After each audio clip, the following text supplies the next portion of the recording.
குழந்தை கிருஷ்ணன் மற்றும் அகந்தை கொண்ட அசுரன். ஒரு காலத்தில் விருந்தாவனத்தில் அனைவராலும் நேசிக்கப்பட்ட ஒரு சிறுவன் இருந்தான். அவன்தான் குழந்தை கிருஷ்ணன்.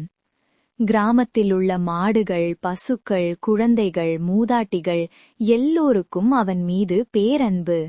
அவன் சிரித்தாலே அந்த இடம் முழுவதும் மகிழ்ச்சி நிரம்பும். அந்த சமயத்தில் அகந்தை நிறைந்த ஒரு அசுரன் கிராமத்தை அழிக்க நினைத்தான். இந்த சிறுவன்தான் எல்லாரும் பேசிக்கொள்வதற்கு காரணமா? நான் அவனை ஒழித்தால் என் சக்தியை உலகம் அறியும் என்று அவன் கர்வமாக நினைத்தான்.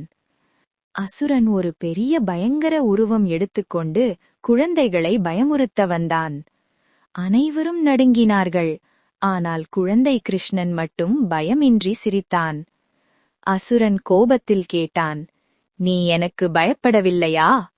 கிருஷ்ணன் அமைதியாக சொன்னான், அகந்தை கொண்ட சக்தி நீண்ட நாள் நிலைக்காது. அந்த வார்த்தைகளை கேட்டு அசுரன் மேலும் கோபம் கொண்டான். ஆனால் அவனுடைய அகந்தையே அவனது பலவீனமானது. ஒரே கணத்தில் குழந்தை கிருஷ்ணன் அவனை வீழ்த்தினான். அசுரன் தன் தவறை உணர்ந்து, என் சக்தியை விட உன் ஞானமே பெரியது என்று உணர்ந்தான். விருந்தாவனம் மீண்டும் அமைதியடைந்தது. மக்கள் அனைவரும் மகிழ்ச்சியுடன் வாழ்ந்தார்கள். நெறி.